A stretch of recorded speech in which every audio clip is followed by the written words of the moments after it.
Bon, à peine je vous parle d'un tapis de souris, que je passe déjà au suivant.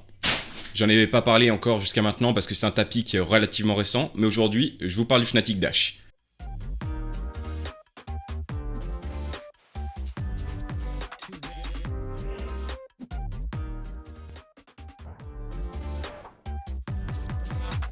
Salut à tous, c'est Yukio pour un nouvel épisode de GG Geeks Gear. Aujourd'hui, je vous parle du Fnatic Dash. Ça faisait un moment que je vous parlais du matos de Fnatic en général. Aujourd'hui, ça va être le premier, mais vous inquiétez pas, la suite arrive, j'ai d'autres matériels de Fnatic à tester. Il y a deux versions du tapis, la version large et la version extra large. La version que j'ai, moi, c'est la version extra large. Donc comme d'habitude, je vais vous dévoiler un peu les specs du produit, vraiment ce qui nous est donné, et ensuite je vous donnerai mon avis dessus. Les deux font 3 cm d'épaisseur, la version extra large en longueur, elle fait 95 cm, sur 55 cm de hauteur. Et la version large, elle fait 80... pas du tout 80. Et la version large fait 48 cm de largeur sur 37 cm de hauteur. Alors je sais, c'est un tapis de souris, le test c'est... ça glisse ou pas? Oui, ça glisse bien. Mais ça, on va y revenir. Moi, je vais vous parler vraiment de mon ressenti et de ce que je pense de ce tapis. Donc les deux tapis, ils changent juste de taille et sinon, c'est exactement les mêmes.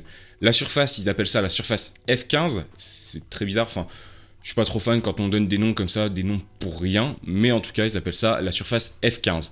Ce que c'est dans les faits, en fait, c'est une matière hybride qui, selon Fnatic, va combiner les deux points forts des deux types de tapis de souris qu'on peut trouver.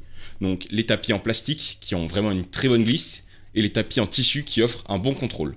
Et là, ça serait la fusion des deux selon la marque. Ils assurent que le tissu est très serré, quand on le regarde, c'est effectivement vrai, surtout si on compare au MP510 qui lui, vous savez ce que j'en pense par rapport à ça, c'est beaucoup moins serré et ça arrache les poils. Et cette conception ultra serrée lui permet aussi d'être waterproof, donc vraiment résistant à tous les liquides qu'on pourrait renverser dessus. Et il y a aussi la surface antidérapante qui va empêcher le tapis de glisser tout simplement. Ça fonctionne très bien, surtout sur un grand tapis comme celui-ci, une fois qu'il est aplani, il ne bouge plus de votre bureau. On nous dit forcément que le tapis il est fait pour l'e-sport, ça on verra plus tard si c'est effectivement le cas. Et en parlant de bouger de son bureau, Fnatic a fait une boîte qui est très très différente de ce qu'on peut trouver sur le reste du marché, et c'est une boîte qui est censée aider à transporter le matos.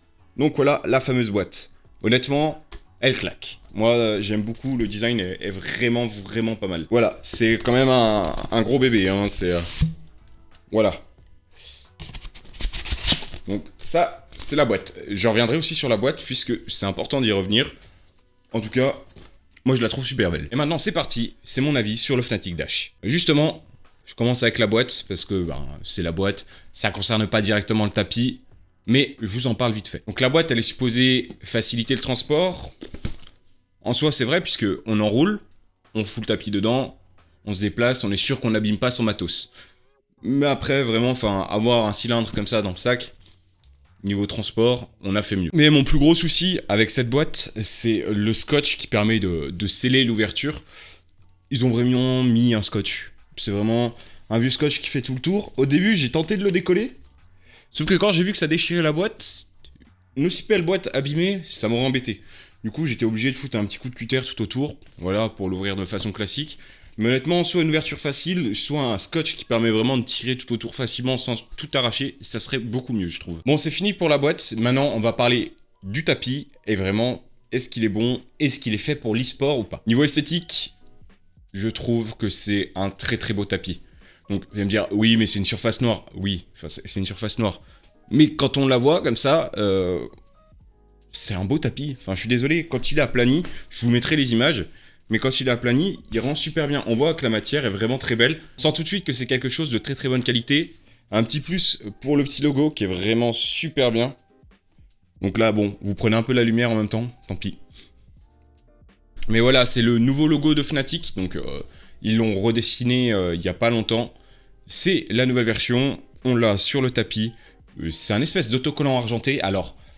je sais pas si c'est un autocollant ou pas, en tout cas quand je gratte un petit peu gentiment, je sens rien qui part, rien qui se décolle, à voir ce que ça donnera avec le temps. En tout cas pour le moment, ça tient, c'est vraiment assez sobre, ça rappelle une petite touche sur le côté, comme pour le MP510 justement, et ça c'est quelque chose que j'aime beaucoup. Il faut pas s'inquiéter, la surface elle est tellement petite, ce logo est tellement petit, que si votre souris passe dessus, moi j'ai pas noté de différence, donc... soit j'ai mal visé avec ma souris quand je suis passé sur le logo, soit tout simplement le logo n'a aucun impact sur vos performances. Après, je vous avouerai qu'il faut vraiment chercher à aller en bas à droite pour que la souris touche ce logo et du coup vous embête. Et sinon, les rebords, c'est des rebords cousus, donc c'est pas comme certains tapis, comme le QCK de chez SteelSeries. Là, c'est vraiment cousu, comme le MP510. Mais les rebords, ils sont un peu plus petits, surtout que le tapis, il fait 3 mm d'épaisseur. C'est un tapis qui est relativement fin, et du coup, ça rend très très bien à l'œil. Et alors, cette matière F15. Alors, si le nom, moi, je le trouve toujours aussi bateau, pas nul, mais vraiment bateau, il reflète pas du tout le plaisir que j'ai eu à utiliser. Il est incroyable. Honnêtement, cette surface, elle est d'une douceur. J'ai adoré me servir de ce tapis. Là, de toute façon, il reste sur mon bureau. Comme ça, je peux mettre mon clavier, dont vous aurez quelques nouvelles dans pas longtemps. Voilà, si vous voyez ce que je veux dire. Mais c'est vraiment un plaisir à utiliser. Et c'est incroyable. Ma souris glisse. Elle est en liberté. Elle danse sur mon tapis de souris. C'est pour vous dire à quel point c'est vraiment un plaisir à utiliser. Mais ça glisse, mais on garde du contrôle. Ce qu'ils ont dit, donc le fait qu'ils aient un peu croisé et fait un tapis hybride avec le meilleur des deux mondes, je pense que c'est relativement vrai. La glisse, elle est tout bonnement incroyable, on a vraiment un bon feeling, mais on n'a pas la sensation de perdre le contrôle, ce qui est vraiment un très bon point, surtout pour un tapis qui se veut e-sport. Je me plaignais du MP510 qui était un aimant à poils, à poussière, à miettes, à tout ce que vous voulez. Là, c'est pas du tout le cas. S'il y a des poils qui se déposent ou des miettes, vraiment, le revers, il n'y a rien qui accroche. J'étais 2 semaines en vacances, je suis revenu, je me suis dit, ah, mon tapis, il aura peut-être pris la poussière, surtout que j'ai un bureau en verre. Ne faites jamais cette connerie, je le répète, et je le répéterai toujours. Il faut que je change parce que c'est horrible quand j'enregistre, c'est horrible quand je stream, c'est horrible quand je joue. Mon pied de micro ne tient pas parce que c'est trop fin. Vraiment, ne faites pas cette connerie. Mais le verre attire beaucoup la poussière. En tout cas, moi, je vois que c'est extrêmement poussiéreux sur mon bureau. C'est un enfer. Mais lui, il a rien eu. Et ça, c'est vraiment un très très bon point. Honnêtement, là, il est toujours comme au premier jour. Donc, si jamais, quand vous voulez savoir si un tapis est sale, il faut gratter. Voilà, il y a des petites traces, donc il n'est pas si sale que ça. Bon, maintenant, ça va bientôt faire 2 mois que je l'ai. Mais en 2 mois, à peine de saleté comme ça, je sais pas si vous vous rendez compte, je sais pas si vous le voyez à la caméra. Si, en fait, quand vous grattez le tapis, vous voyez des rayures apparaître, ça veut dire qu'il est sale. Et généralement, ces saletés, c'est votre peau et votre transpiration. C'est un peu dégueulasse, mais de toute façon, le tapis, il chope ce qu'il y a dessus. Mais je pense que c'est un tapis qui sera relativement facile à laver, pas comme le MP510. Et bien sûr, j'ai essayé, il est à l'épreuve des liquides, évidemment. J'étais obligé de le tester. C'est écrit sur la boîte, moi je le teste. Si je le teste pas, qui suis-je? Qui suis-je alors que je teste? Moi, youtubeur de 85 abonnés. Alors c'est un très bon tapis, mais c'est aussi un très beau tapis. Et c'est vraiment ça qui m'a fait de l'œil dès la boîte en fait. Mais une fois que j'ai sorti, j'étais là, je fais ah ouais, quand même. Donc, on a vraiment cette sensation de pureté sur la surface. Et c'est très très plaisant à voir sur son bureau. Esthétiquement, il est très beau, il est tellement grand qu'on pourrait s'en servir de nappe, surtout que il est pas très épais et il est waterproof, ce qui en fait un Dash 2 en 1.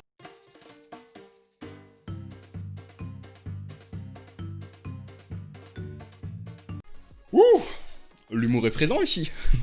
Pour résumer, c'est un tapis vraiment très très efficace et en plus de ça, il est très très beau, même si ça c'est subjectif. En tout cas, moi, il m'a fait de l'effet ce tapis. Vraiment, cette glisse, elle est incroyable. Le fait que ça soit waterproof, le fait qu'il soit si grand, l'épaisseur qui est modérée. Vraiment, c'est un très très beau compagnon sur son bureau. Je pense que tout le monde devrait avoir un Dash sur son bureau. Surtout Zerator. Et ici, en fait, Fnatic nous montre qu'avec ses années d'expérience dans l'e-sport, il a vraiment acquis le savoir-faire et les besoins d'avoir du matériel de qualité. Et du coup, il y a un moment, il s'est dit, je sais ce dont j'ai besoin, donc je vais faire ce dont j'ai besoin. Et c'est là la force de Fnatic, c'est que ils ont un peu la demande, et du coup ils créent l'offre pour leur structure, je pense. Mais du coup, est-ce que ce tapis mérite cette appellation e-sport? Pour moi, oui. Après, à vous de l'essayer, mais en tout cas, je trouve que c'est vraiment un très très bon tapis et qu'il mérite d'être sur des bureaux d'athlètes de haut niveau. Attention, par contre, on va parler du point qui fâche maintenant, le prix, puisque la qualité vient avec un coût malheureusement. Les deux tapis sont un peu plus chers que la moyenne. La version L, donc celle que je n'ai pas, est à 44,90 et la version XL, celle que j'ai, est à 59,90.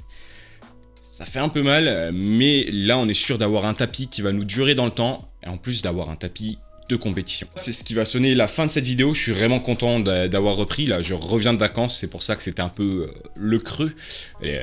Mes vacances de travail. Mais du coup, j'étais pas chez moi. Et même, j'avais vraiment envie d'être plutôt tranquille et pas me forcer, on va dire, faire des vidéos. Mais en fait, ça me manquait. Donc là, je suis encore sur mon temps de vacances. Mais j'ai vraiment envie de reprendre les vidéos. Donc, voilà, je suis là. Donc, est-ce que vous aviez déjà entendu parler de ce tapis? À vous de me le dire dans les commentaires. J'espère que la vidéo, elle vous a plu. Si c'est le cas, je vous laisse vous abonner, mettre un like pour suivre mes aventures et puis pour voir mes prochains tests. Je vous fais des bisous, c'était Yukio, à la prochaine.